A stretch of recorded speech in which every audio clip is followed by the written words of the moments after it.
sobre él, pues él cuida de mi vida.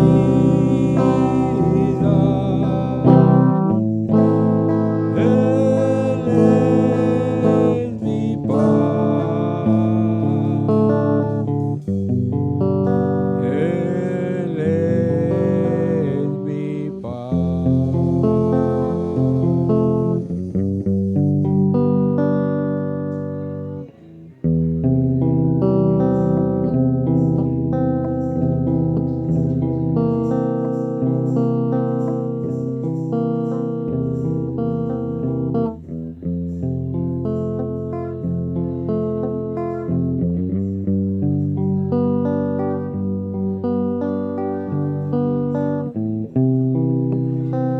Gracias, Señor. Muchas gracias, Señor, por esta oportunidad de adorarte y exaltarte. Pues nuestro corazón confía, Señor, por completo en la paz que das a nuestro corazón. Eres Dios fiel, bueno, poderoso y verdadero, Señor. Y hoy el corazón de tu pueblo cree, espera y confía en ti, Señor. Gracias, Señor. Gracias, Señor, por la paz que das a tu pueblo, guardando sus pensamientos conforme a tu palabra. Muchas gracias, Señor. Gloria a Dios. Gloria a Dios. Gloria a Dios. Aleluya. Aleluya, Señor. Más importante de este lugar, Rey de reyes,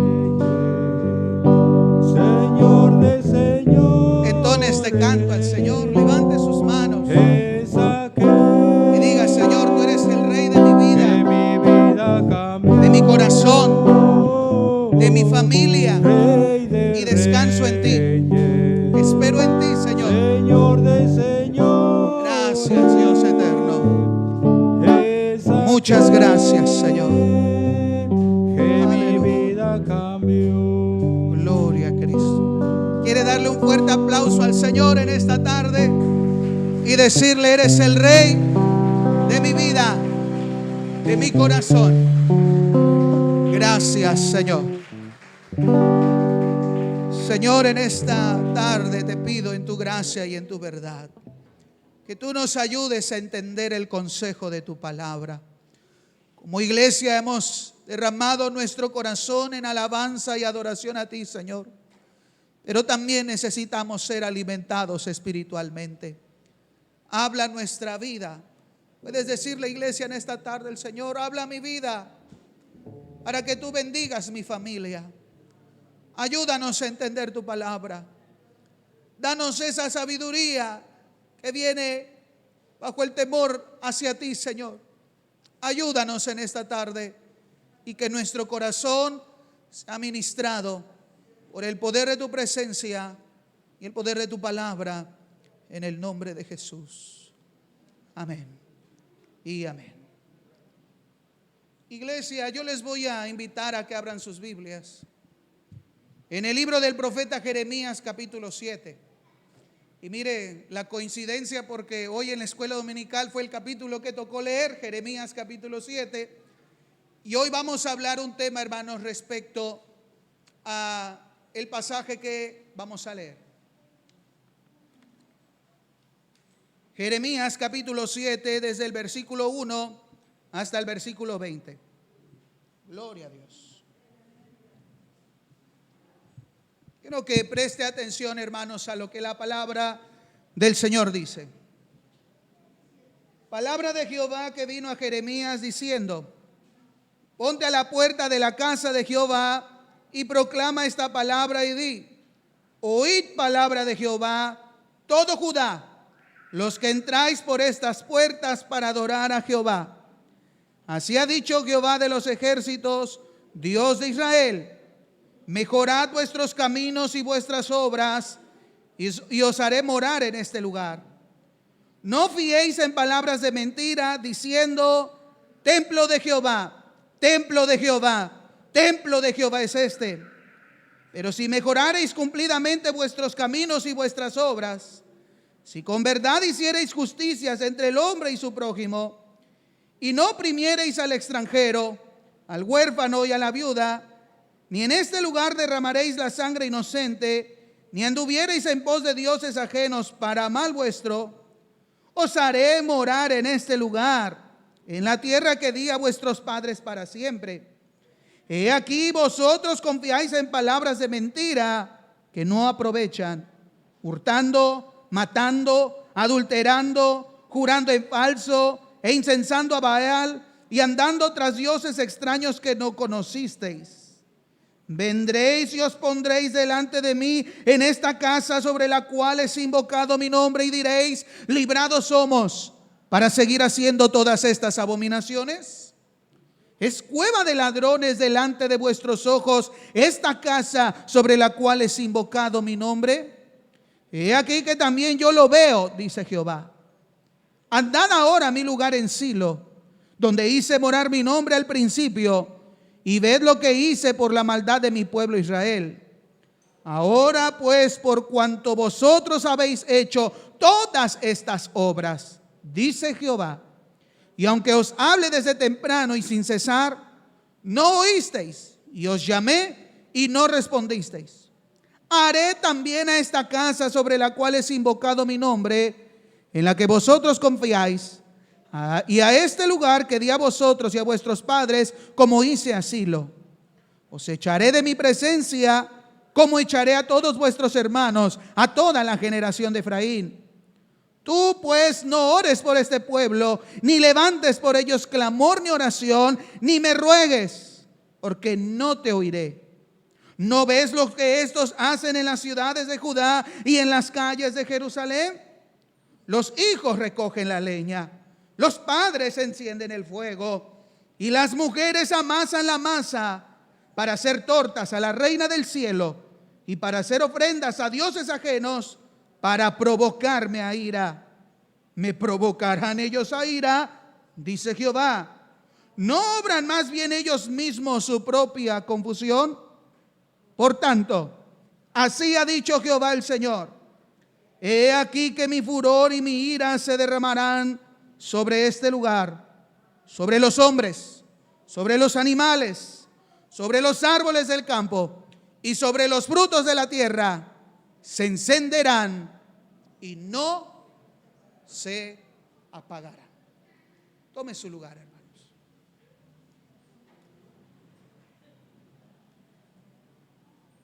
El día de hoy, hermanos, quiero hacer un pequeño paréntesis de nuestra serie y quiero abordar este tema porque hoy es el Día Internacional de la Familia y no quería dejar de pasar desapercibida esta fecha y tratar un tema, hermanos, para la familia. Y este mensaje no solamente es para los que son padres, es para todos los integrantes del hogar: esposo, esposa, hijos, abuelos, nietos. La importancia de la vida espiritual en la familia. Por eso este mensaje, hermanos, lleva por título: ¿a dónde llevamos nuestra familia? Es una pregunta. ¿A dónde llevamos nuestra familia?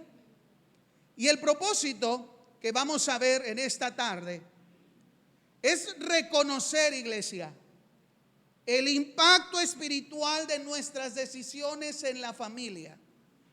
Reconocer el impacto espiritual de nuestras decisiones, seas el papá, la mamá, el hijo, la abuela, el abuelo, el nieto. Todas nuestras decisiones tienen un peso y tienen un impacto espiritual. Aún en los pequeños detalles, en las cosas que a veces no le prestamos valor, esas cosas impactan nuestra vida espiritual. Y esos pequeños detalles pueden condicionar la vida espiritual de nuestras generaciones. Si no prestamos atención, como familia buscamos a Dios, créanme, hermanos, que esos patrones se van a repetir y se van a repetir con tus hijos y con tus nietos. El Señor quiere que como familia, todos juntos, busquemos a Dios, de la forma correcta. Yo recuerdo, hermanos, hace muchos años en mi niñez, y siempre lo he dicho, para mí la fecha que más me gusta, el mes que más me gusta es diciembre, porque es el mes de mi cumpleaños. Pero también porque pues la época decembrina, ¿a quién no le gusta? El frío, las luces, las fiestas, las comidas con la familia, los regalos, porque me tocaba o regalo de cumpleaños o de Navidad. Era una época bonita. Pero algo que me gustaba mucho de la época de diciembre era salir con mis amigos. Yo siempre en casa, cuando tenía 7, 10 años de edad, era muy amiguero. Me gustaba mucho salir con mis cuates de la calle. Y lo que nos gustaba era organizarnos en diciembre para poder tener dinero y comprar pizza y comer todos juntos. Ahora, ¿cómo nos organizábamos siendo niños de 8 años para comer pizza y ganar dinero? Bueno, pues en las famosas posadas. Hacíamos posada, uno decía, pues vamos a traer una cajita de zapatos, tú traes el borreguito, tú traes el heno, tú traes al niño Dios, y vamos a pedir posada entre los vecinos de la calle. Y pues yo no tenía en casa ni heno, ni niño Dios, ni ninguna imagen de esas. Entonces yo daba la caja de zapatos. Y íbamos a las casas. Y no, ya no me recuerdo tanto cómo va ese coro, porque aquí en Veracruz, ¿cómo se celebran las posadas? Ah, sí, ya me acordé. En el nombre del cielo. No lo vamos a cantar, pero si te daban dinero, sabías lo que tenías que cantar. Ya se va la Virgen, muy agradecida, porque en esta casa fue bien recibida. Pero si no nos daban dinero, se la regresábamos.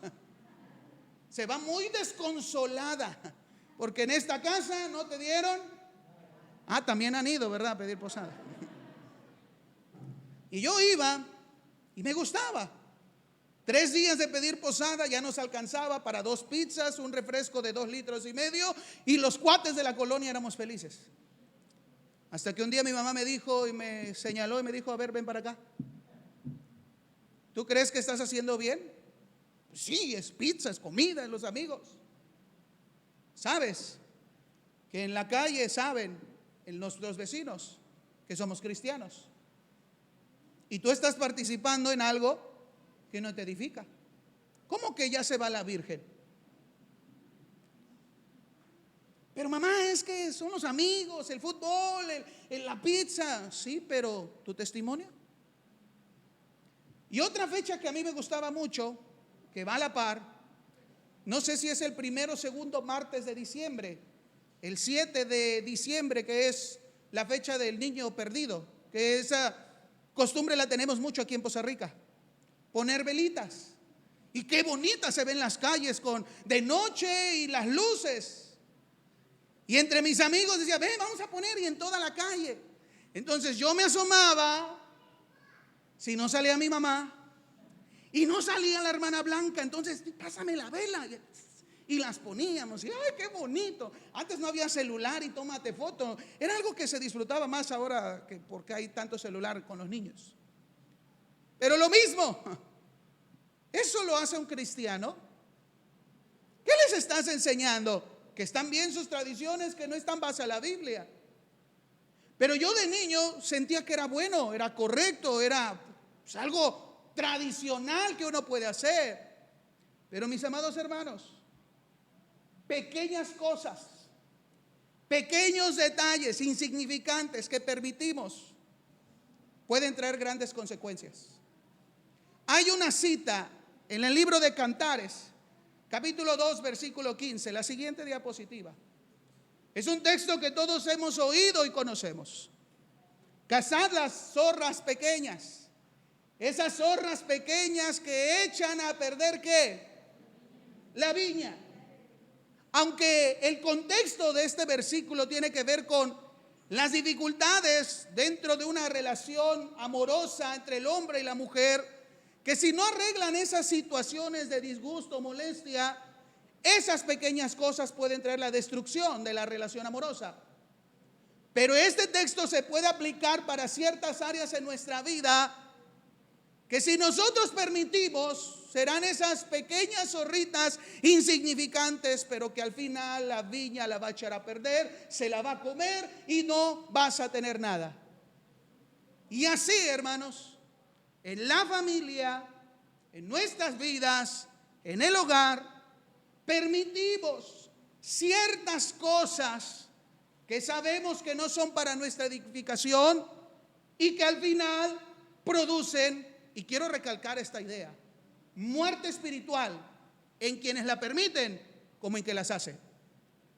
Pequeños detalles que usted dice no pasa nada, pero que están echando a perder la viña espiritual, por decirlo así, en su vida y en su corazón.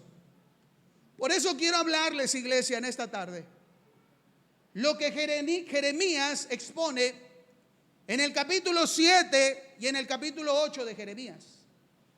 Jeremías habla de la necedad y la hipocresía religiosa de Judá. Y esa hipocresía y esos pequeños detalles se abrazaban y se permitían desde el seno familiar. Era muy fácil indicar la culpabilidad de los reyes y de los sacerdotes y de los profetas de la condición espiritual de Judá.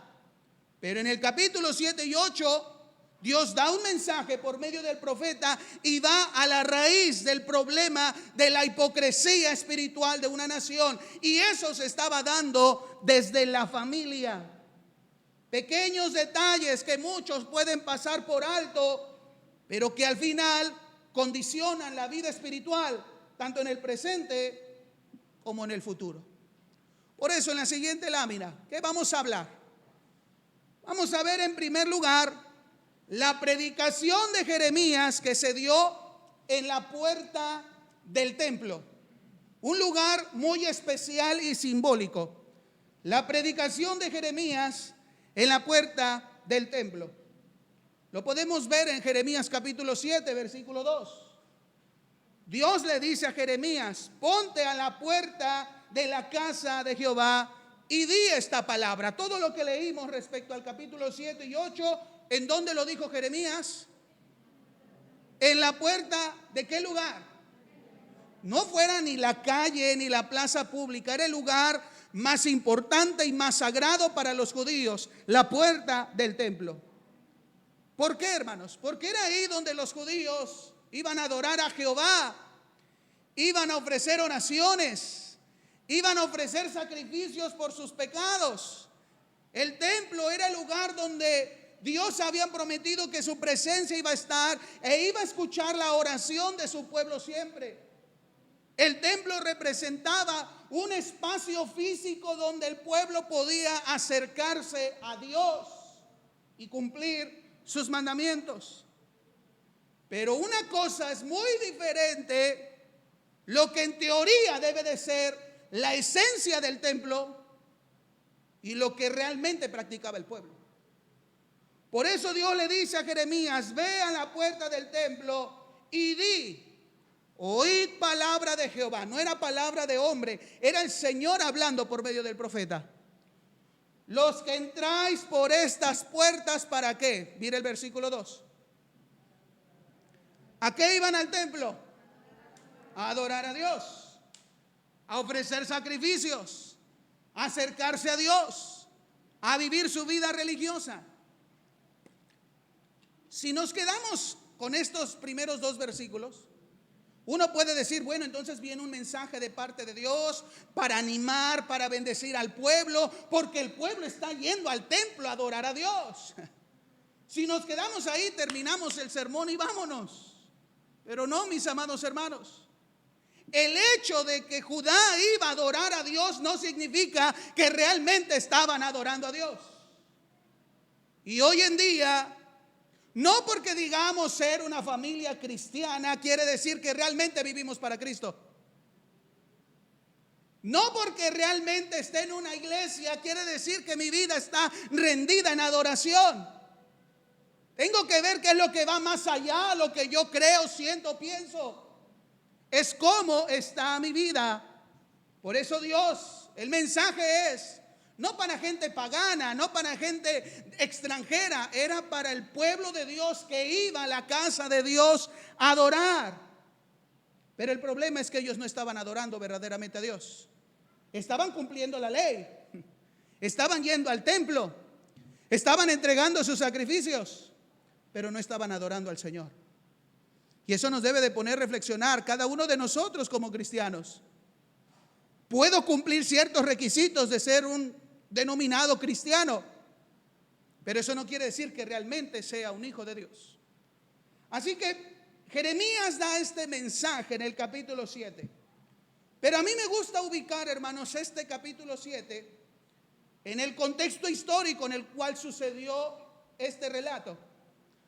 La Biblia nos muestra en los primeros 6 capítulos de Jeremías, Jeremías inicia su ministerio profético siendo un joven durante el reinado de Josías. Muere Josías y después queda uno de sus hijos al frente de Judá, y este hombre se llama Joacim. Para ubicarnos, hermanos, en el espacio y tiempo, el ministerio de Jeremías en la puerta del templo, anunciando este mensaje del capítulo 7, se da cuando Joacim era rey sobre Judá, 20 años antes de la destrucción y caída total de Jerusalén. Y si usted puede anotar en su Biblia y marcar esta fecha, es de vital importancia. Aproximadamente 20 años antes de que Jerusalén quedara completamente destruida, vacía, el templo destruido. 20 años antes es el tiempo en el cual Jeremías se para en la puerta del templo y dice esta palabra del capítulo 7. Ahora, en la historia de los reyes de Judá, uno de los hombres más impíos, idólatras, paganos, que trajo una grande apostasía en Judá, fue Manasés, que fue abuelo de Josías. La Biblia dice que él puso una imagen de acera dentro del templo, y tanto rendían culto a Jehová como rendían culto a los signos, a los ejércitos del cielo. Manasés fue uno de los reyes que más se corrompió espiritualmente. Pero al final Manasés se arrepintió. Reina su hijo, y su hijo tiene un periodo muy corto, y de ahí reina el nieto de Manasés, que es Josías. Un muchachito de 8 años de edad ahora estará al frente del reino de Judá.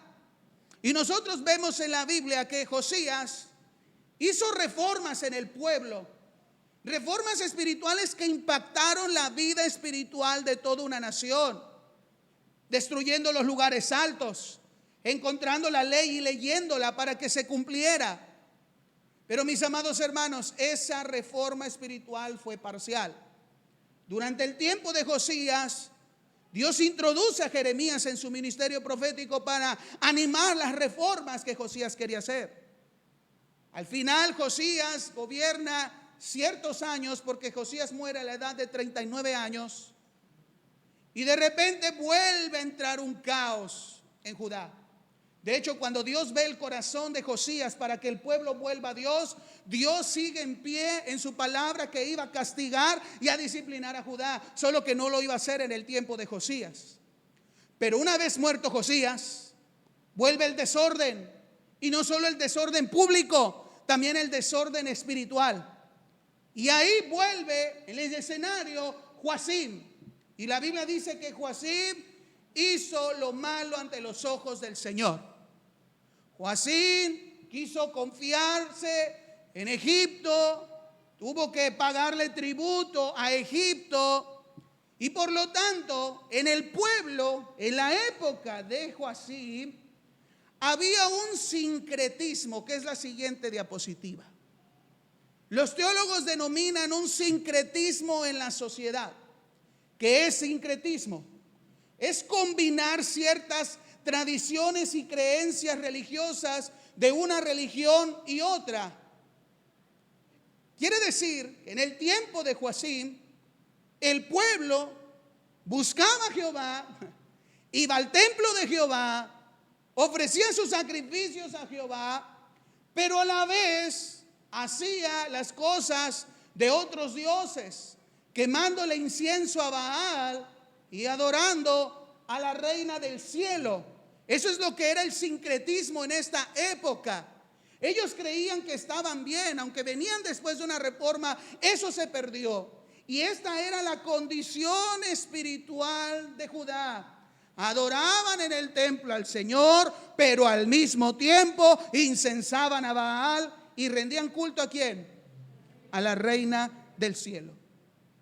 Le pregunto, ¿es bueno o malo esto? ¿Es bueno servir al Señor y al mismo tiempo adorar a Baal? ¿Es bueno ir al templo y rendir nuestros sacrificios y al mismo tiempo ofrecer ofrendas a la reina del cielo?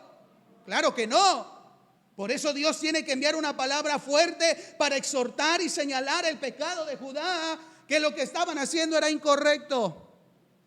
Por eso yo quiero en esta tarde hacerte algunas preguntas que nos van a ayudar, hermanos, a entender el ambiente espiritual de las familias en ese momento. La primera pregunta: ¿de qué manera el Señor señaló la necedad e hipocresía de Judá? Porque no solamente que adoraban, el Señor fue directo. El Señor fue directo hacia el pecado y la condición espiritual de Judá. La Biblia devocional de Diario Vivir menciona: el pueblo siguió un ritual de adoración, pero mantuvo un estilo de vida pecaminoso. Era una religión sin compromiso personal con Dios. Repito, el pueblo siguió un ritual de adoración, pero mantuvo un estilo de vida pecaminoso. ¿Y no pasa eso hoy en día con muchos cristianos? Me incluyo. No podemos caer en este escenario espiritual de tratar de cumplir una religión, de tratar de tener ciertos rituales espirituales, pero al final mantener una vida pecaminosa. Eso es lo que estaba pasando en la nación. Una religión sin compromiso personal con Dios. Entonces Dios señala la hipocresía de Judá. Mire el versículo 3, Jeremías 7:3. Así ha dicho Jehová de los ejércitos, Dios de Israel: mejorad vuestros caminos y vuestras obras, y os haré morar en este lugar. Dios no decía: wow, mi pueblo viene a adorarme al templo. No, Dios les dice: cambien. Dios exhorta a su pueblo a cambiar. La primera forma en la cual Dios señala el pecado y la condición espiritual es que sus acciones demuestran lo contrario. Por lo tanto, Dios dice: tienen que cambiar. Segundo, Dios reprendió la falsa seguridad que había en las familias y en el pueblo de Judá. Versículo 4: no fiéis en palabras de mentira. No te confíes, porque por más de que se repita 1000 veces una mentira, no quiere decir que se convierta en verdad. ¿Qué quiere decir este versículo 4? Los judíos decían: Jeremías en el tiempo de Josías predecía la destrucción de Jerusalén. El profeta Ezequías de la misma forma profetizaba la destrucción de Jerusalén. Y 100 años antes Isaías también hablaba del castigo y el juicio que vendría sobre Judá. Pero seguimos aquí. No ha pasado nada. Está el templo. Damos nuestros sacrificios. Nunca vamos a ser destruidos. Ese era su pensamiento. Y confiaban de que las cosas marchaban bien. Por eso enfáticamente Dios dice 3 veces: templo de Jehová, templo de Jehová, templo de Jehová. Porque ellos decían: mientras tengamos el templo y vayamos al templo y hagamos los rituales del templo, esta ciudad nunca va a ser destruida. ¿Cómo, Jeremías, te atreves a decirnos que Dios nos va a castigar? Él no nos castiga, Él nos ama, nos bendice porque seguimos teniendo el templo. Y Dios les dice: eso es una falsa seguridad, porque yo lo voy a destruir. Yo voy a cumplir mi palabra. Hermanos, si este texto nos debe dar cuenta algo sobre los atributos de Dios, es que Dios es un Dios verdadero y justo. Él no miente y cambia su palabra. Lo que Él ha dicho es y será. Dios les dice: están equivocados. Ustedes ustedes, por esa falsa seguridad, falsa espiritualidad, que todo está bien, que pues yo mientras vaya, yo tengo bendición, Dios les dice, están en pecado. Esa calma que ustedes tienen espiritualmente los ha conducido al pecado. Miren varios versículos. Versículos 5 y 6. Pero si mejorareis cumplidamente vuestros caminos y vuestras obras, si con verdad hiciereis justicia entre el hombre y su prójimo, y no oprimiereis al extranjero, al huérfano y a la viuda, ni en este lugar derramaréis la sangre inocente, ni anduviereis en pos de dioses ajenos para mal vuestro. Miren, Dios los empieza, permítanme la palabra, a desnudar, mostrando la condición espiritual. Ustedes son mentirosos, asesinos, crueles, injustos. No porque vayan al templo quiere decir que estoy contento con ustedes. Miren cómo viven. Versículo 9 y 10. Hurtando, matando, adulterando y jurando en falso, incensando a Baal y andando tras dioses ajenos que no conocéis. ¿Qué es lo que hacía el pueblo? Estaba en pecado. De nada servía que iban a adorar a Jehová al templo si Dios podía ver la condición espiritual de su pueblo, mintiendo en injusticia, en fornicación, en idolatría. Por eso en el versículo 10 Dios pregunta: vendréis y os pondréis delante de mí en esta casa, sobre la cual mi nombre es invocado, y dirás: librados somos. No va a pasar nada mientras cumplamos nuestros rituales. Aquí están. ¿Cuál creen que es la respuesta a esta pregunta? ¿Creen que van a ser librados? La respuesta es: saben, mis amados hermanos, que la Biblia es muy clara y nos dice en la carta a los romanos: la paga del pecado es muerte. El pecado nunca va a traer vida. El pecado nunca va a pagar bien. El pecado paga con la muerte. Y es lo que Dios les estaba diciendo a la nación de Judá. Van a cosechar muerte, porque eso es la forma en que a ustedes les gusta vivir. Y entonces Dios advierte las consecuencias de su pecado. Versículo 14. Haré también esta casa sobre la cual es invocado mi nombre, en la que vosotros confiáis, y a este lugar que di a vosotros y a vuestros padres, como hice a Silo. Os echaré de mi presencia, como eché a todos vuestros hermanos, a toda la generación de Efraín. Miren que el Señor les trata de ejemplificar. Hay un lugar, una ciudad en el reino del norte llamado Silo, donde ahí estuvo el tabernáculo, donde representaban la presencia del Señor. ¿Qué le pasó a Silo? Fue destruida. Y no porque ahí estaba el arca, nunca le iba a pasar nada a Silo. Silo sufrió las consecuencias de su pecado.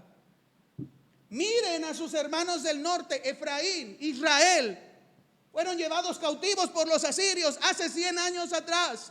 ¿No crees que te va a pasar lo mismo porque ellos pecaron y se olvidaron de mí? Lo mismo va a suceder contigo. El pecado siempre trae consecuencias, iglesia. Jóvenes, niños, hermanos, hermanas, el pecado siempre trae consecuencias.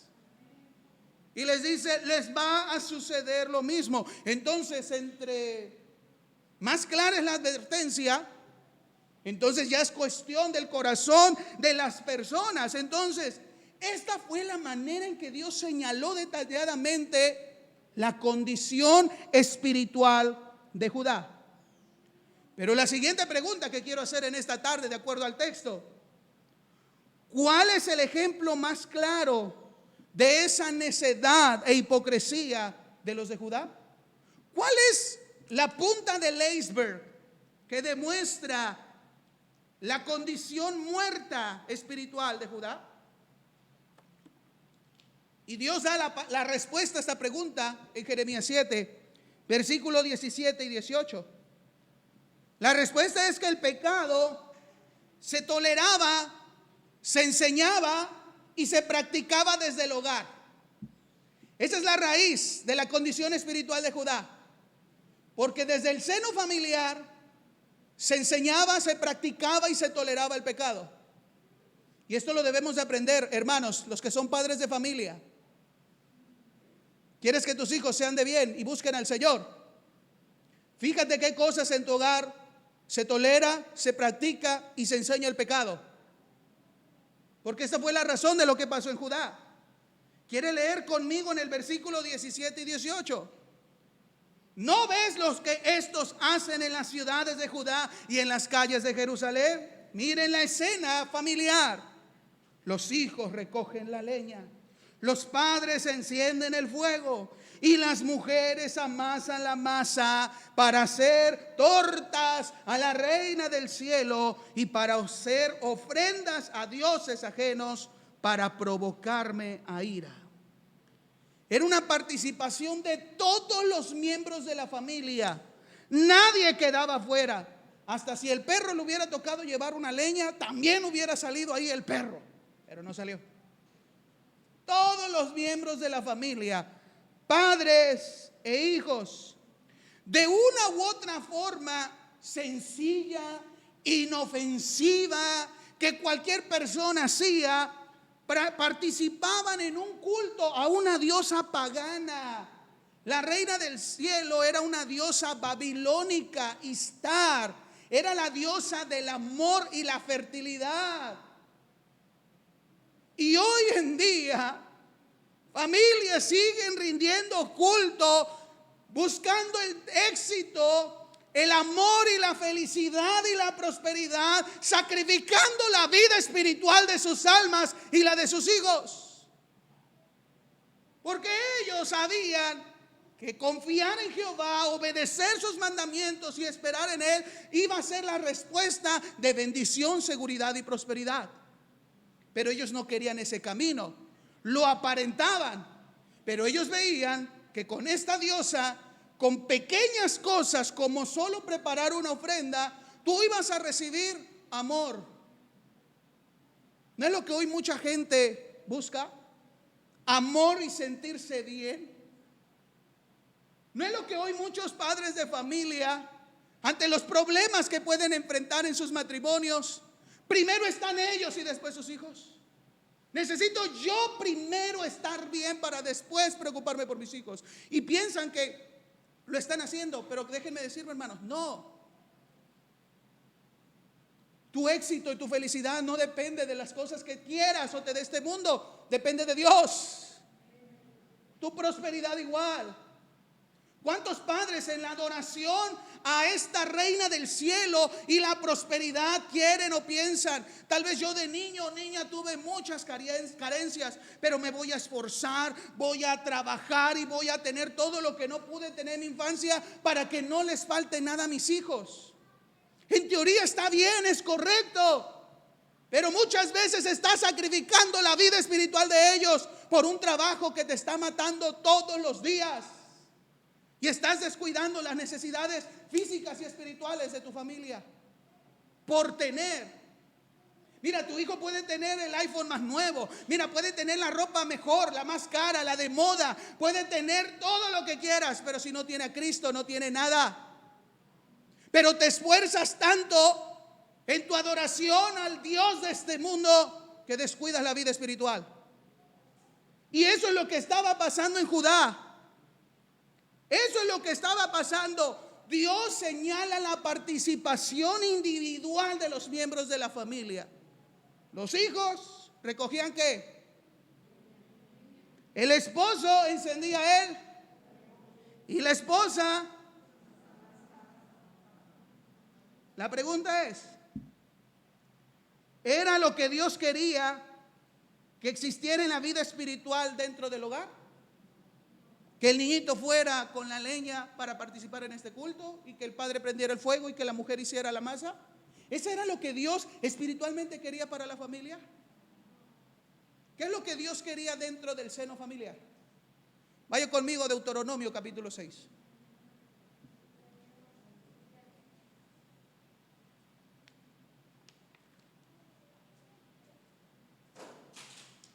Deuteronomio capítulo 6. Y estas palabras que yo te mando hoy estarán sobre tu corazón. ¿Y las repetirás a quién? ¿Las repetirás a quién? ¿Quién iba a hacer eso? ¿Quién es el responsable de enseñarle la palabra del Señor a sus hijos? Los padres. Subráyelo en su Biblia. Los padres. ¿Y qué tenían que hacer los hijos? Aprender la ley de la voz de sus padres. No solo la responsabilidad de los padres, los hijos también tenían que oír, atender y memorizar. Esa es la función de la familia, para que pueda funcionar espiritualmente. Porque cuando una familia está bien, la sociedad está bien. Muchas veces pensamos, si el gobierno está bien, las familias van a tener paz. No. Si la economía está bien, las familias van a estar bien. Tampoco. Entonces, si la iglesia está bien, las familias van a estar. No, es desde la base, la familia. Dios le dijo a los padres: y estas palabras que yo te mando hoy estarán sobre tu corazón, y las repetirás a tus hijos, y hablarás de ella en todo momento. Estando en tu casa, cuando tengas a los hijos ahí, ¿qué tienes que hacer? Háblales la palabra. Pero también cuando estés por el camino y tengan que viajar, ¿qué tienes que hacer? Hablarles la ley para que la memoricen. Miren, ellos venían los judíos saliendo de 400 años de esclavitud. No sabían leer, no sabían escribir. Pero el hecho de repetir la ley los iba a hacer que lo memorizaran y lo aprendieran.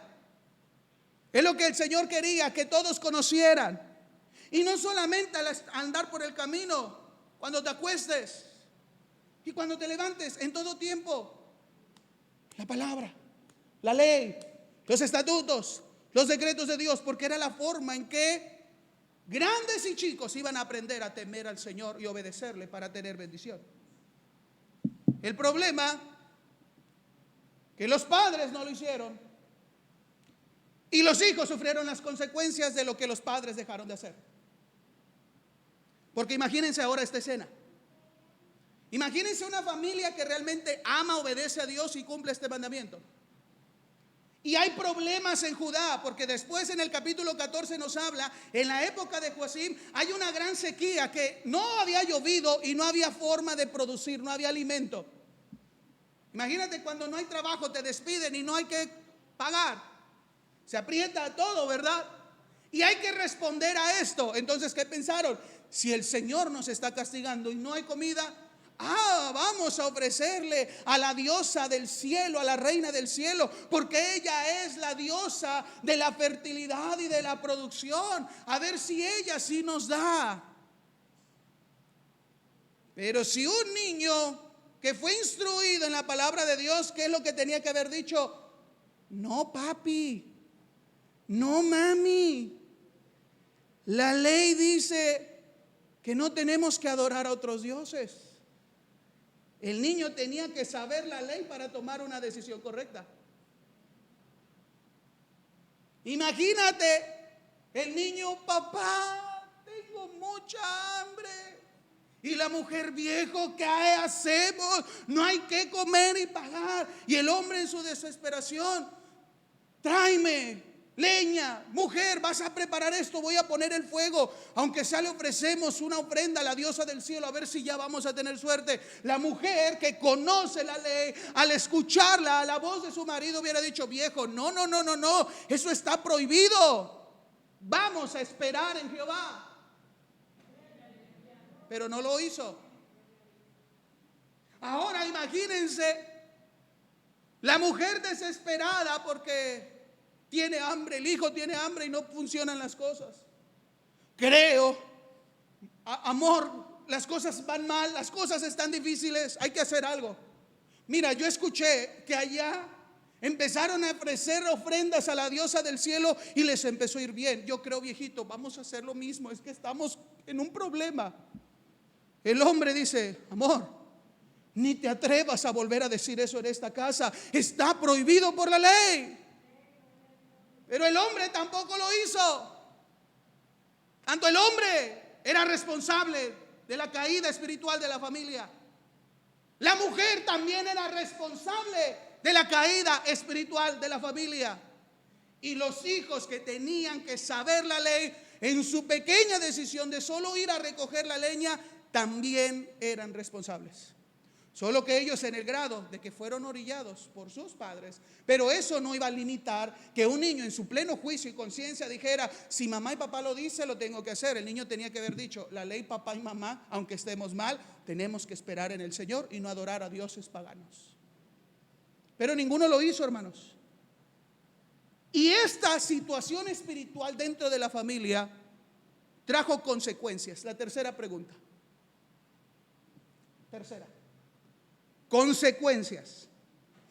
¿Cuáles fueron las consecuencias, hermanos, de permitir esos detalles paganos en la familia? Mire el versículo 19. Me provocarán ellos a ira, dice Jehová. ¿No obran más bien ellos mismos su propia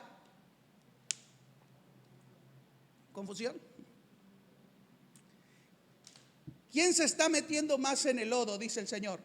Ellos. Por no quererme buscar de la forma correcta. Ellos piensan que yo, Jehová, estoy muy ofendido. Ay, cuánto me hace falta Judá. Ustedes mismos están cavando su propio pozo para enterrarse. Miren la siguiente diapositiva, lo que dice la Nueva Traducción Viviente. ¿Soy yo al que ellos perjudican? Pregunta el Señor.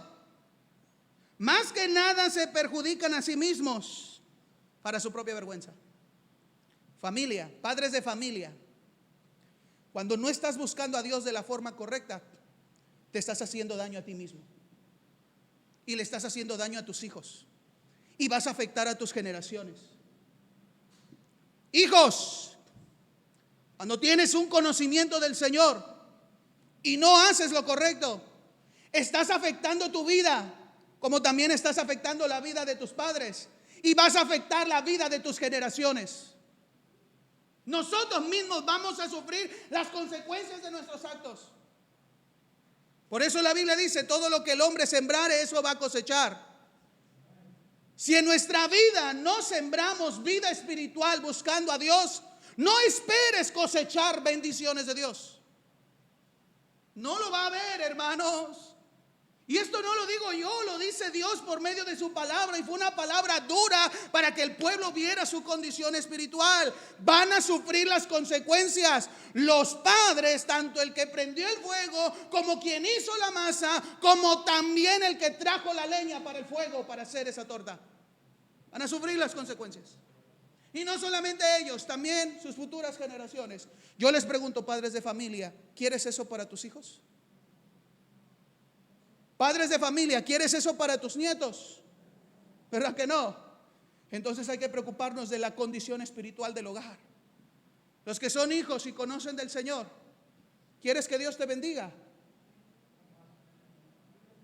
Entonces ya tienes la edad suficiente para saber lo que Dios demanda sobre tu vida. Y tú mismo puedes tomar el camino o del bien, la bendición, o el camino del mal y de la perdición. Pero eso lo decides tú. Como también padres, ¿quieres que tus hijos caminen por el camino del bien? Tus decisiones son importantes. Eso es lo que Dios, hermanos, muestra como las consecuencias, y es muy grave. Por eso, mis hermanos, hay pequeños detalles que traen muerte espiritual tanto a los padres como a los hijos. Y cuando existe esta muerte espiritual en la familia, mis amados hermanos, todos sufren. Pastor, ore por mi hijo, tiene esto. Lo hacemos con amor. Pero tienes que ver la raíz del por qué tu hijo o tu hija está así. Tienes que entender que a ti Dios te dio la responsabilidad espiritual de tus hijos. Hijos, se sienten frustrados, se sienten cansados, se sienten vacíos cuando has tenido una mujer o un hombre de Dios. Ve a la iglesia, busca al Señor, ora y sírvele y no encuentras nada que llene en tu corazón. Es tu responsabilidad, porque tú no has querido buscar a Dios. Cuando tus padres se han preocupado por tu vida espiritual, la salvación es personal. Y las consecuencias de alejarnos de Dios son muy graves. Yo quiero que vean las consecuencias de ese pequeño detalle del culto familiar a la diosa pagana, reina del cielo. Vamos todos a Jeremías capítulo 41.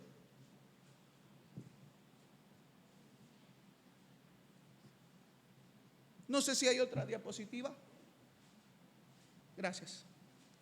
Jeremías capítulo 41. Recuerden, Jeremías capítulo 7, Jeremías en el templo, está hablando en el reinado de Joacim, 20 años antes de la destrucción total de Jerusalén. Pero el capítulo 41 de Jeremías, ya pasaron esos 20 años. La ciudad ya fue destruida. No queda nadie en Jerusalén. El templo fue saqueado. El templo fue destruido. El símbolo espiritual de la nación estaba hecho polvo. Y esa generación estaba sufriendo las consecuencias de su pecado. Pero miren, hermanos, cómo esos pequeños detalles condicionaron la respuesta de quienes todavía estaban viendo la destrucción de su ciudad y la destrucción de su templo.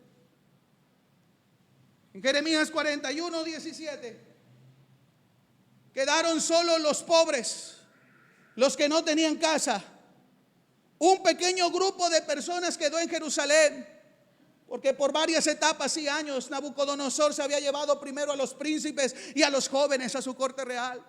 Después va en una segunda parte y viene y destruye el templo, y en la tercera parte se destruye todo por completo.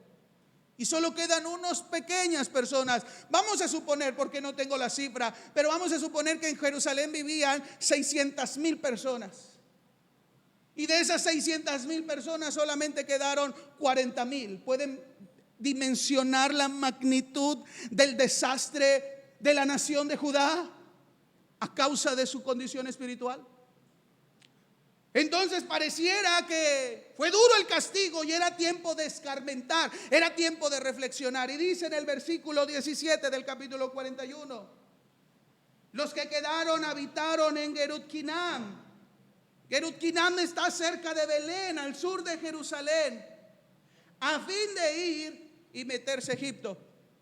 Porque Nabucodonosor había puesto un hombre para gobernar en Judá, y para los que quedaron, los desterrados, los pobres, los que no tenían nada, se quedaran en Jerusalén. Pero estos hombres no quisieron quedarse en Jerusalén por miedo a Nabucodonosor.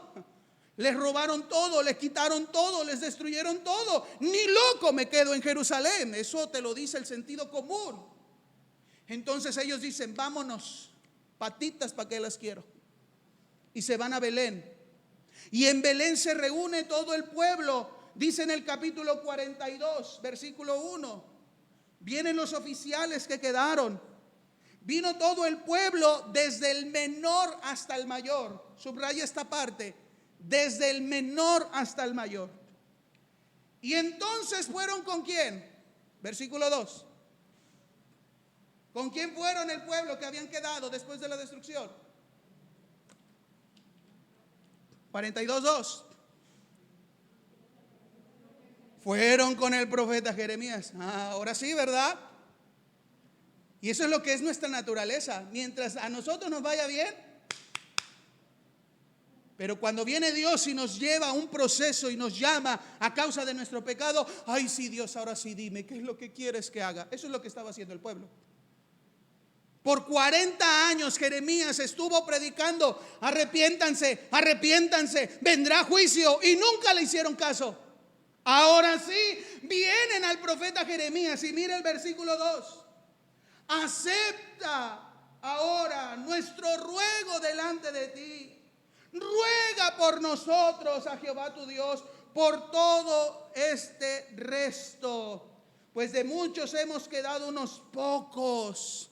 Ahora sí, Jeremías, ora a Dios. Versículo 3.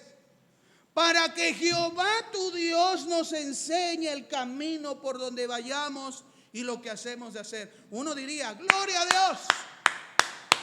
gloria a Dios. Hubo un cambio espiritual en los que vieron la destrucción de su nación y de su casa. Por fin entendieron. Pero ¿a qué costo? Hermanos, ¿a ti te gustaría que tu hijo y tu hija, tus nietos anden en el camino del Señor? Pero ¿a qué costo te gustaría que eso pase? ¿A qué costo? Ahora sí, ora a Jehová tu Dios y que nos diga lo que tenemos que hacer. Miren el corazón. ¿Por qué no fueron con la diosa de la reina del cielo? Se dieron cuenta de su pecado. Y le piden a Jeremías que le diga al Señor, porque ahora sí querían obedecer a Dios. Y mire el versículo 5, subráyelo y esto memorícelo. Y ellos dijeron a Jeremías: Jehová sea entre nosotros testigo de la verdad y de la lealtad, si no hiciéramos conforme a todo aquello por lo cual Jehová tu Dios te enviare a nosotros. Ahora se estaban comprometiendo, ahora sí, ya le iban a echar ganas, ahora sí iban a buscar a Dios. Ahora sí va un despertar espiritual en esta generación. Vamos a hacer, y lo juro, me comprometo. ¿Cuántas veces nosotros hemos hecho lo mismo? Ahora sí, Señor, te voy a buscar. Ahora sí voy a ir a la iglesia. Ahora sí voy a buscarte. Ahora sí, junto con mi familia. Palabras, palabras, palabras. Tengan cuidado, iglesia. Tengan cuidado, hermanos. Ellos se comprometieron y dijeron: en el nombre del Señor sea testigo de que vamos a hacer lo que Dios nos diga. ¿Por qué? Porque había miedo, porque había confusión, porque había dolor. Entonces pasaron 10 días y Dios le da una palabra a Jeremías. Dios ve el corazón del pueblo y le dice a Jeremías: di estas palabras a todos aquellos que han quedado. Diles que se queden en Judá. Diles que se queden en Jerusalén. Los voy a bendecir. Los voy a prosperar. Los voy a proteger. Que no tengan miedo. Hermanos, ¿quién nos gustaría recibir una palabra de parte de Dios que te diga: voy a estar contigo? Sé que aprendiste, te voy a bendecir, te voy a guardar, te voy a cuidar. Hermano, es lo que mucha gente hoy quiere, esa bendición. Y que mismo Dios te lo diga. ¡Wow! Quédate. Es la voz de Dios. Miren el versículo 40. Versículo 10. Si os quedareis quietos en esta tierra, os edificaré y no los voy a destruir. En el versículo 13 viene lo que el Señor quería que entendieran. Pero va a pasar algo si ustedes no quieren obedecer esta palabra. Mas si dijeres: no moraremos en esta tierra, no obedeciendo así a la voz de Jehová nuestro Dios, diciendo: no, sino que entraremos en la tierra de Egipto, en la cual no veremos guerra, no iremos sonido de trompeta, ni padeceremos hambre, y allá moraremos. Ahora por eso oíd la palabra de Jehová, remanente de Judá. Así ha dicho Jehová de los ejércitos, Dios de Israel: si vosotros volviereis vuestros rostros para entrar en Egipto y entrareis para morar allá, sucederá que la espada que teméis os alcanzará allí en la tierra de Egipto, y el hambre de que tenéis temor allá en Egipto os perseguirá, y allí moriréis. Una vez más Dios pone a esta generación quebrantada la decisión: vida o muerte. ¿Quieren vida, bendición, prosperidad, protección? Quédense en Jerusalén y confíen en mí, yo los voy a guardar. Pero si decides irte a Egipto porque piensas que en Egipto vas a estar seguro y no empiezas a confiar en mí, lo que temes allá te va a alcanzar. Una vez más Dios los pone en ese momento, como a todos, hermanos. Todos tenemos que tomar la decisión: con Dios o en contra de Él. Y eso es lo que demuestra la condición espiritual. Si estás con Dios, entonces en tu vida espiritual hay ese crecimiento para buscar a Dios. Pero cuando en tu vida espiritual no te levantas, no puedes seguir, es porque tú mismo has tomado la decisión de estar en contra de Dios, no obedeciendo su palabra. Recuerden, ellos habían dicho: Jeremías, dinos lo que Dios quiere decir. Y juramos que vamos a hacer todo lo que Dios nos diga. Pero el problema es que esos, aún sufriendo, no habían aprendido. Capítulo 43, versículo 2. El pueblo, al oír las palabras duras de Jeremías, que si se iban a Egipto iban a morir, el pueblo dijo: mentira dices. ¿No te ha enviado Jehová nuestro Dios para decir: no vayáis a Egipto para morar allí? Pero días antes, todo lo que diga el Señor por medio de ti, lo vamos a hacer. 10 días después, es una mentira. ¿Saben por qué no creyeron? Porque esa era su condición espiritual. Estaban muertos. No pueden seguir al Señor. ¿Por qué? Porque hubo algo que condicionó sus vidas para que ellos tomaran la decisión: no vamos a creer en esa palabra, es mentira. Y mire el versículo 4. No obedeció Joanán, pero tampoco los oficiales, y tampoco el pueblo, a la voz de Jehová para quedarse en Judá. En el versículo 6, no solamente eran los líderes que en ese momento quedaban entre los poquitos. También en el versículo 6 dice: hombres, mujeres, niños y las hijas del rey, todos habían tomado la decisión: vámonos de Judá. Y ahora estamos en Egipto. Y en el versículo 7 dice: se fueron a Egipto. Una cosa es lo que Dios dice, otra cosa es lo que yo hago. Aprende esto, papá, mamá, hijo. Una cosa es lo que Dios quiere de ti, pero otra cosa muy diferente es lo que tú haces en tu propia voluntad. Y ellos decidieron irse a Egipto y desechar las palabras, no de Jeremías, las palabras de Dios. Grandes, adultos, niños, se fueron a Egipto. ¿Ustedes creen que ahí terminó la historia, hermanos? Dios le dice a Jeremías: desciende a Egipto. Y en el capítulo 44 vemos a Jeremías obedeciendo a Dios, yendo a Egipto, donde ahora ya estaban contentos, felices. Estamos lejos de la guerra. Aquí Nabucodonosor no nos va a alcanzar. Aquí vamos a tener prosperidad. Volvieron a regresar de donde Dios los había sacado de la esclavitud de 400 años. ¿Cuánta gente así disfruta de la gracia de Dios y vuelve al pecado? Regresan, allá va Jeremías. Miren cuán grande es el amor del Señor, que ahí en lo peor Dios siempre manda una palabra para hacerte traer. Y allá va Jeremías en el capítulo 44. Y mire lo que dice el profeta en el versículo 2. Así dicho Jehová de los ejércitos, Dios de Israel: vosotros habéis visto todo el mal que traje sobre Jerusalén y sobre todas las ciudades de Judá. O sea, ellos no ignoraban, supieron las consecuencias de desobedecer. Y otra vez estaban desobedeciendo. No es que les contaron, no es que los libros de historia, no es que eran los cuentos de los abuelitos. Ellos con sus propios ojos vieron cómo por muchos años Nabucodonosor entró, rodeó la ciudad. Miren, una de las escenas más tristes en la Biblia es cuando las mujeres tuvieron que comer a sus propios hijos porque no había comida en Jerusalén. Cuando yo leía eso, el corazón, hermanos, tiembla al ver cómo el corazón del hombre se endurece tanto ante Dios. Y las consecuencias: comer a tu propio hijo porque no había comida a causa del pecado. Ellos vieron eso. Vieron el canibalismo, vieron gente muerta, caída a espada, vieron cómo el templo ardía, vieron cómo los muros caían, y aún así no querían obedecer a Dios.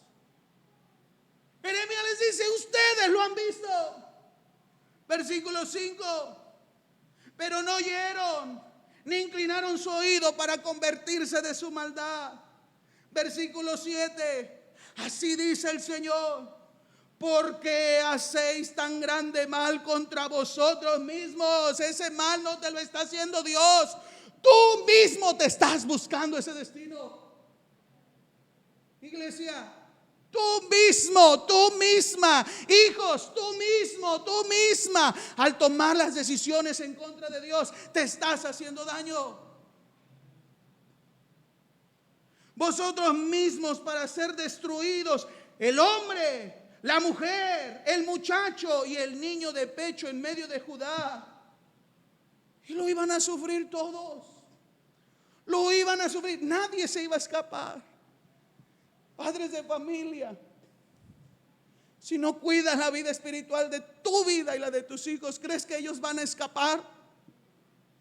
Aún hasta los niños de pecho, recién nacidos. Esto nos debe de llegar a hacer temblar y ver la justicia de Dios. Pero continúa en el versículo 9.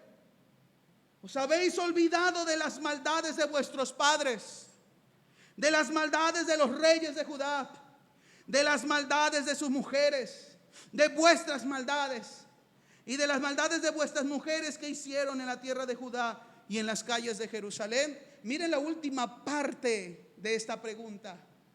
Las maldades que hicieron en las calles de Jerusalén y en la tierra de Judá.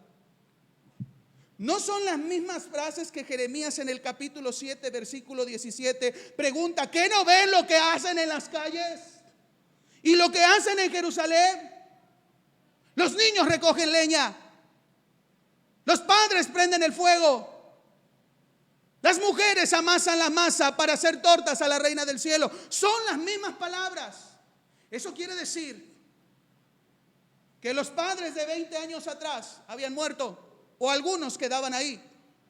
Y esos niños que inocentemente traían la leña, ahora ellos estaban tomando la decisión de irse a Egipto, estar en Egipto y no obedecer a Dios. 20 años después. Ahí está la respuesta. ¿No se dan cuenta? Es un patrón. Si lo hicieron antes, lo van a hacer otra vez. Son ustedes. A ti tu papá y tu mamá te enseñó a hacer esto. Eso es lo que has visto y lo sigues haciendo. Entonces, mis amados hermanos, Dios una vez más empieza a hablar las consecuencias. No va a quedar remanente. Lo dije, si ustedes van a Egipto van a morir.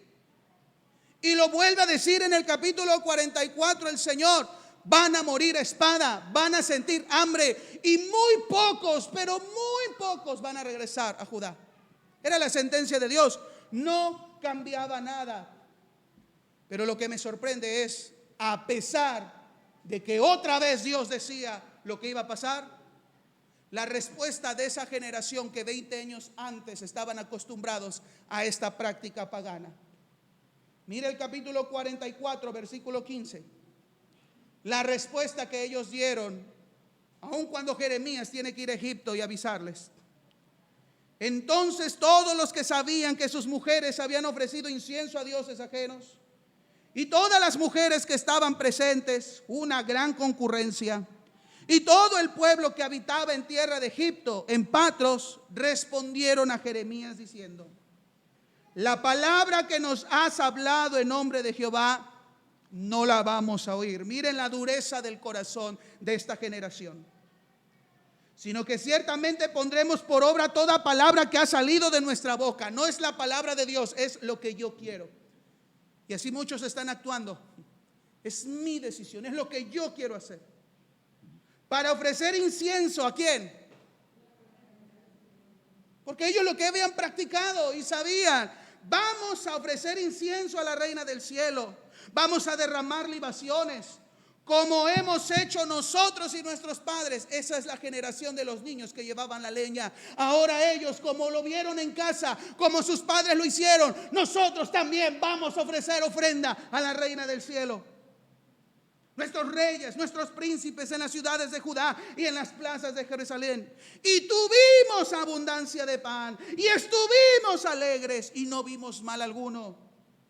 Mas desde que dejamos de ofrecer incienso a la reina del cielo y de derramarle libaciones, nos falta todo y a espada de hambre somos consumidos. Y cuando ofrecimos incienso una vez más a la reina del cielo y le derramamos libaciones, ¿acaso le hicimos nosotras tortas para tributarle culto y le derramamos libaciones sin consentimiento de nuestros maridos? No, nada más era la culpa de las mujeres, como se les estaba echando la culpa de la catástrofe que estaban viviendo. Tanto las mujeres eran culpables como también los varones. Versículo 25. Así ha hablado Jehová de los ejércitos, Dios de Israel, diciendo: vosotros y vuestras mujeres, es decir, ustedes hombres y sus esposas, hablasteis con vuestra boca y con vuestras manos lo ejecutasteis, diciendo: cumpliremos efectivamente nuestro voto que hicimos de ofrecer incienso a la Reina del Cielo y derramar libaciones. Y en el versículo 27, y todos los hombres de Judá que están en tierra de Egipto, dice el Señor, serán consumidos a espada, de hambre, hasta que perezca todo. Esa profecía se cumplió. Esa profecía se cumplió. No solamente, mis amados hermanos, eran las mujeres, sino también los hombres. ¿Saben por qué lo hicieron? Porque eso fue lo que aprendieron en casa. Porque eso fue lo que le inculcaron sus padres. Y en el momento de aprieto, le dieron la espalda a Dios. Yo quiero finalizar este sermón diciéndote, hermano, hermana, no nada más es venir a la iglesia, es rendir tu vida a Dios, rendir tu vida a Cristo y obedecerle, para que tus hijos vean y sigan ese mismo camino. Pero si a ti no te gusta y no quieres rendir tu corazón al Señor, no solamente estás acarreando consecuencias a tu vida, los estás arrastrando. Los estás arrastrando. Quiero hacer un señalamiento, y no nada más por los jóvenes de esta iglesia, no lo es. Es nuestra generación y es en todas las iglesias. Los jóvenes ya no saben adorar a Dios. Les cuesta. No les gusta orar, no sienten la presencia de Dios. Muchos jóvenes no saben orar. No experimentan el bautismo del Espíritu Santo. No lo tienen. Cuando en la generación a la que pertenecí y otras generaciones, manifestación del Espíritu Santo. Se adoraba con todo el corazón. Mi pregunta es ¿por qué? Probablemente la mayoría de los jóvenes no han nacido de nuevo. Y hermanos, ¿saben cuál es la consecuencia de no nacer de nuevo? No va a entrar al reino de los cielos.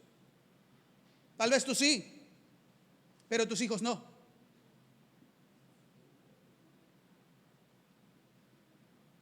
¿Sabes por qué tus hijos no oran? Porque no te ven a ti orar, ni buscar el rostro del Señor, ni humillarte delante de Él. ¿Por qué no hay un cambio en nuestra generación?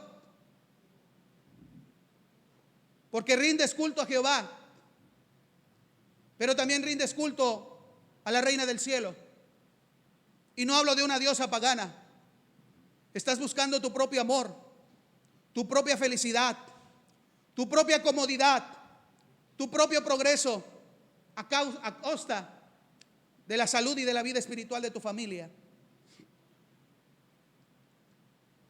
Tus hijos no leen la Biblia.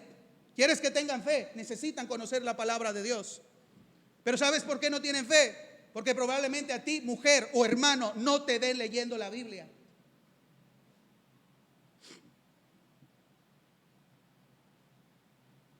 Hoy los jóvenes no quieren asistir a la iglesia ni servir. No es porque el pastor no sea moderno. No es porque no tengamos las actividades más modernas para entretener a los jóvenes. Te han visto a ti, que has puesto uno y otro pretexto para faltar a la iglesia y no servir a Dios. Quieres que ellos lo hagan, pero no lo van a hacer si a ti no te ven en primer lugar hacerlo. Quieres que tus hijos experimenten el poder del Espíritu Santo para vencer al pecado. Pero si tú no te llenas del Espíritu Santo, papá, mamá, ellos no lo van a hacer. No es por automático. No es combo 4, no es 3x2. No lo es, es personal. Pero los hijos siguen el ejemplo de los padres.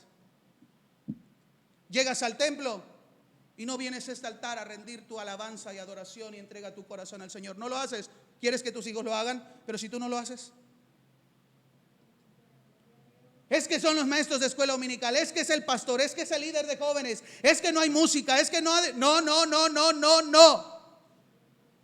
La iglesia tiene que ser reflejo de lo que hay en nuestros hogares. Si no hay alabanza, si no hay adoración, si no hay búsqueda de Dios desde tu casa, no lo va a ver aquí. Porque lo ven en ti. Lo estás haciendo partícipe de tu adoración a tu vida, al materialismo, al capitalismo, a la esencia de este mundo.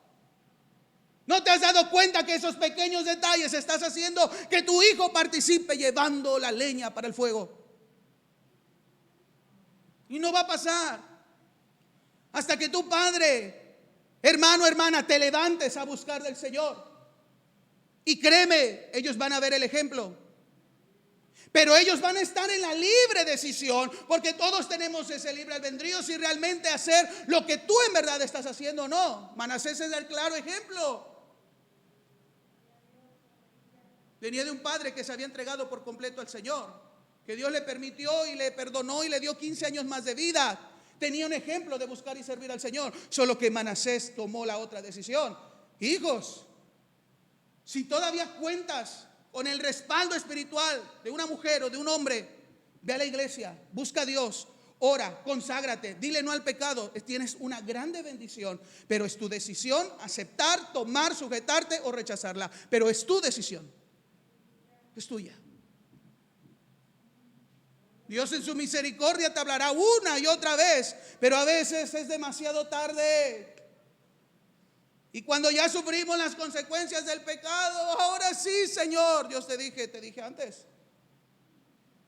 Y no quisiste, pero aún a Dios en su misericordia nos perdona, nos restaura, nos levanta y nos ayuda. Pero lo peor es que aún habiendo hecho lo malo y Dios dándonos la oportunidad y rechazarlo, ¿qué creen que va a esperar para cada uno de nosotros? ¿Qué creen, hermanos? Padre, levántate a buscar del Señor. Tráete a tus hijos. No quieren, tráetelos. Busquen. Conságrense. Puedes ganar y tener la mejor casa, el mejor trabajo, el mejor salario. Si el alma de tus hijos se pierde, todo eso se va a la basura.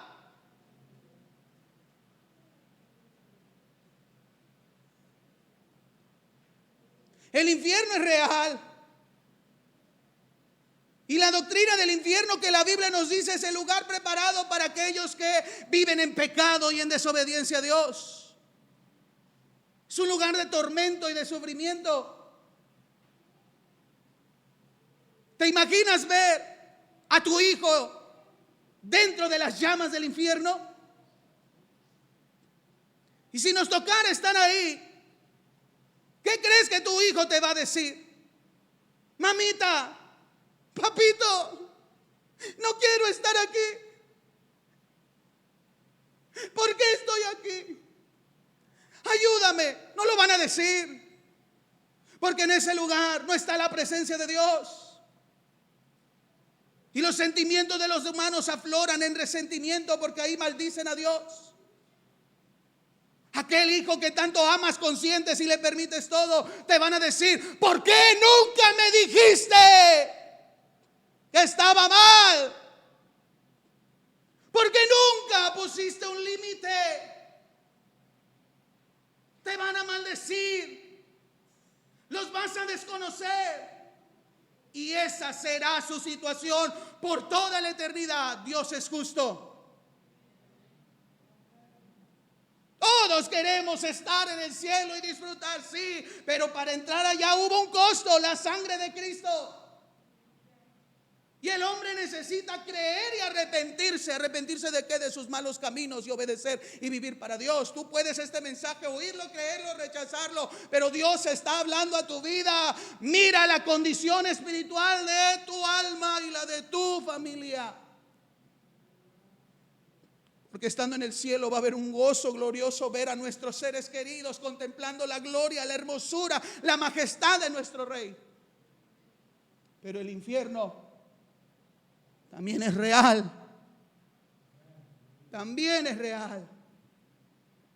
Cristo viene por su iglesia y todos decimos amén, Maranata, Cristo viene. Y lo hablaba ayer en Brasilia.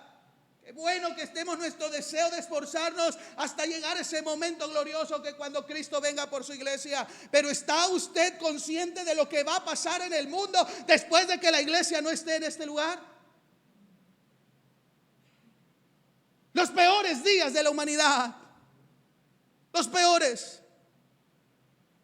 Los peores. El juicio de Dios sobre este mundo y los pecadores. Lo que estamos viendo en el mundo no se va a comparar nada a los tiempos de la gran tribulación, porque habrá gran tribulación en la tierra. Tal vez tú estás buscando de Dios, tal vez tú quieres respuesta de Dios. Y si el Señor viene y tus hijos se quedan, o peor, viene el Señor, se quedan ellos y te quedas tú. O peor, te quedas tú y se van ellos.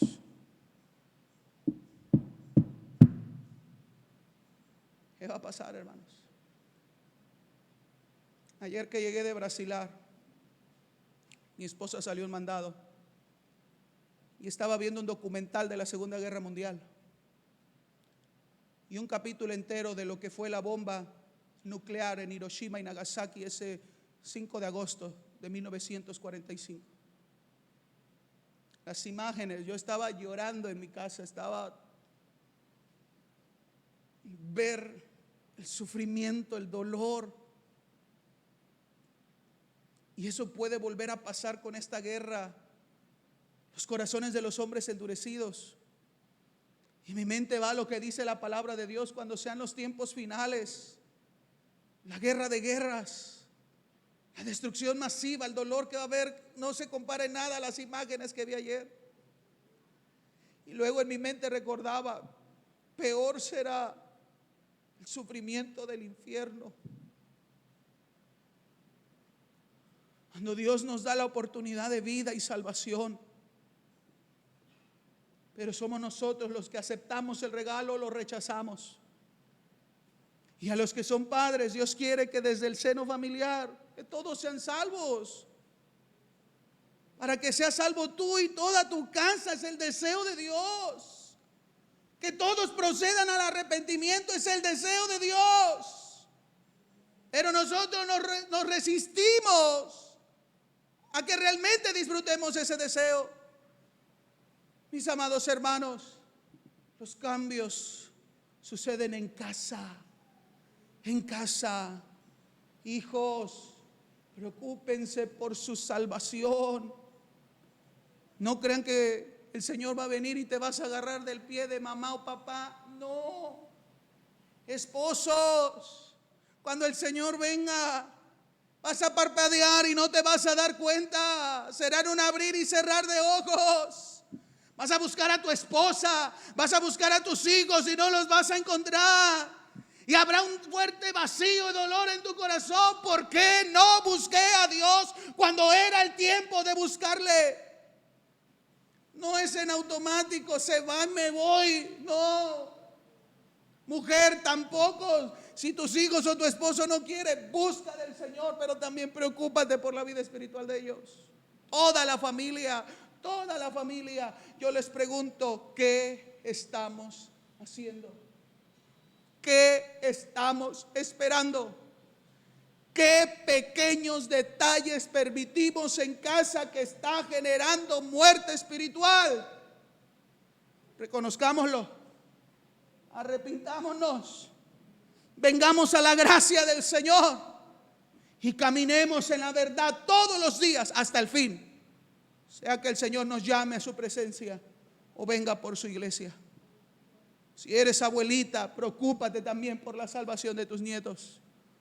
Toda la familia tiene que buscar. Pero yo les invito en esta tarde a que puedan estar en pie.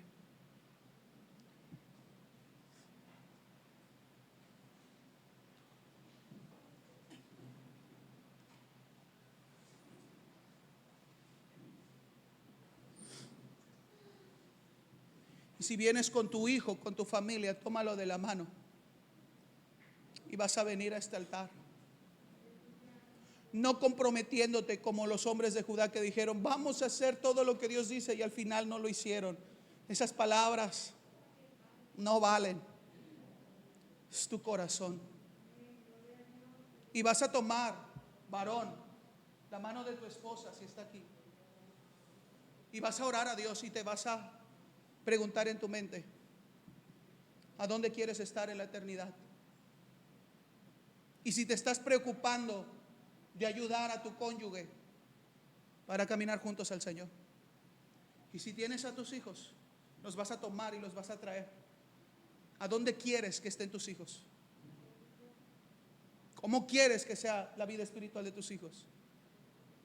La paga del pecado es muerte, mas el regalo de Dios es vida eterna. Toma a tu familia y ven a este altar. Si tal vez hijos no vinieron sus papás, es un llamado de atención de Dios a tu vida. ¿Te vas a arrepentir? ¿Vas a nacer de nuevo? ¿Vas a buscar al Señor de todo corazón? Hermanos, esto es vida o muerte. Y Dios quiere la vida de sus hijos. Toma a tu familia. Ven a este altar. Comprométete con el Señor. No es solo ir al templo a adorar, es ser adoradores en casa del verdadero Dios. Es vivir para Él. No importa las pruebas o las luchas que estés enfrentando, mujer o varón en tu casa, o la escasez, no sacrifiques a tus hijos en el altar del paganismo, en el altar del Dios dinero, del Dios felicidad de este mundo. Llévalos a Cristo. Con Cristo lo van a tener todo. Lleva a tus hijos a Cristo. Lleva a tus nietos. Y estando en este altar, preocúpate en dónde van a pasar su alma por la eternidad. Esto no es un juego. No es un juego. Empieza a orar. Empieza a orar. Empieza a elevar una oración. Señor, ayúdanos. Si he permitido pequeños detalles, apertura al enemigo, al pecado en mi casa, dando yo el mal ejemplo, obra, Señor. Obra con tu Espíritu Santo. Yo sé que tu palabra es clara, Señor. Y eres tú el que toca y convence los corazones, Señor. No solamente el Evangelio es oír las bendiciones de la esperanza eterna que tenemos en Él. Es también entender y conocer las consecuencias de rechazar el regalo de Dios, dándonos vida por medio de Cristo. Padres, dice el Señor, preocúpate por la salvación de tus hijos. No porque vengan al templo son salvos. No porque canten, no porque toquen, no porque sirvan, no porque escuchen música cristiana son salvos. Tiene que haber fruto en su corazón digno de arrepentimiento.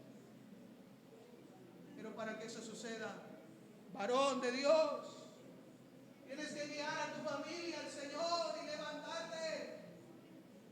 Mujer de Dios, tienes que levantarte junto con tu esposo y buscar al Señor por el bien espiritual de tus hijos.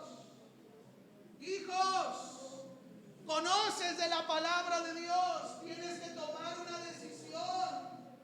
Ya, ¿vas a buscarlo a Él o lo vas a rechazar? Solo ten en cuenta que rechazar a Dios es nuestra muerte.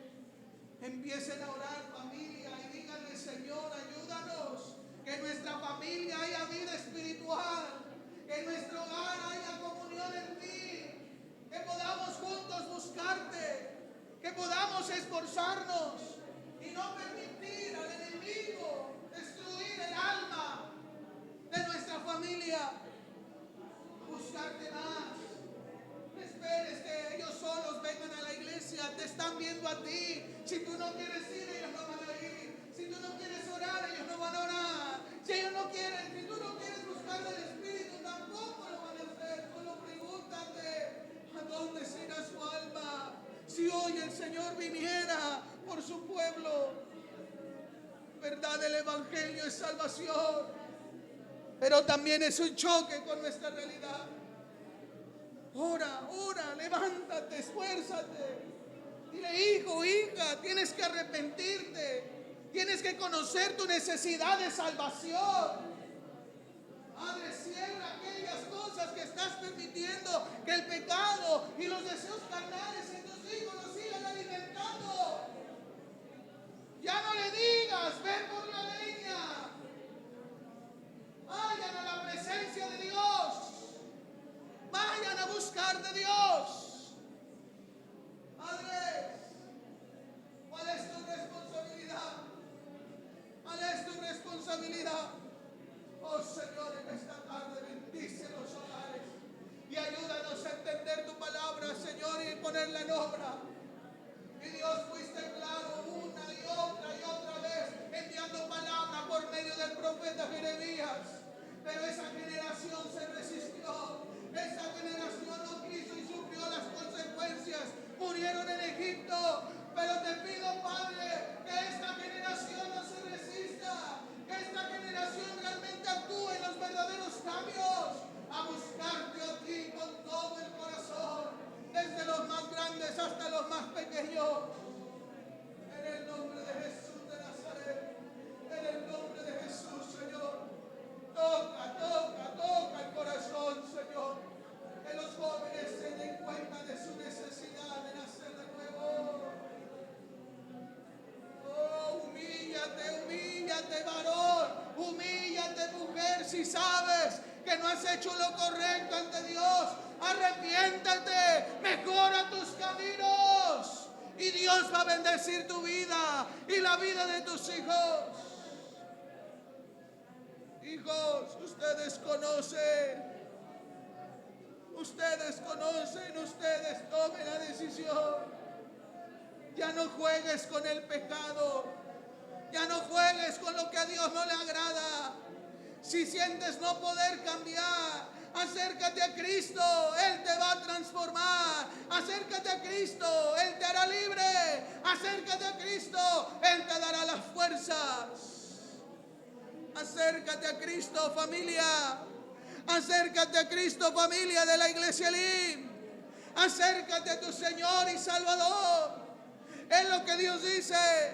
Acércate, cree, arrepiéntete, vive. Y te voy a bendecir. Seré misericordioso. Tendrás vida eterna. Es el mismo mensaje en el tiempo de Jeremías. El mismo mensaje que hoy vemos. Mientras oras, padres de familia, ¿cómo te imaginas a tus hijos dentro de 20 años? ¿Buscando al Señor o no? Imagínatelo. ¿Dónde van a estar? Y si en ese momento el Señor viene o los llama a su presencia, ¿dónde va a ir el alma de tu hijo? Preocúpate. Es la palabra que el Señor te dice en esta tarde. Preocúpate. En el nombre de Jesús. En el nombre de Jesús, Señor, ayúdanos. Ayúdanos a cumplir tu palabra. Gracias, Señor. Porque también en esta iglesia hay padres, hay mujeres que se han preocupado por la vida espiritual de su familia. Sígueles alentando, sígueles fortaleciendo, sígueles dando de tu palabra y de tu espíritu para que no se cansen ni desmayen y sigan, Señor, hablándole a sus hijos de su necesidad de arrepentimiento y que puedan ver ellos, en ellos, un testimonio vivo de la nueva vida en Cristo. Ayuda a nuestras hermanas que por años han orado por la salvación de su familia. Que sigan perseverando, que sigan luchando, que sigan caminando. Porque ese testimonio quedará grabado en las mentes, los corazones de sus generaciones. Señor, tu palabra es clara. Y te doy gracias por la oportunidad y las fuerzas para poder hablar tu palabra. En el nombre de Jesús, Señor. En el nombre de Jesús. Gloria a Dios. Gloria a Dios. Gloria a Dios. Iglesia, ustedes han hecho compromiso con Dios. Esfuércense día a día para que en cada familia haya vida por el poder de Cristo. Gloria a Dios. Voy a dejar el lugar a nuestro hermano José Guadalupe para que nos dirija en una oración y en un canto por las ofrendas.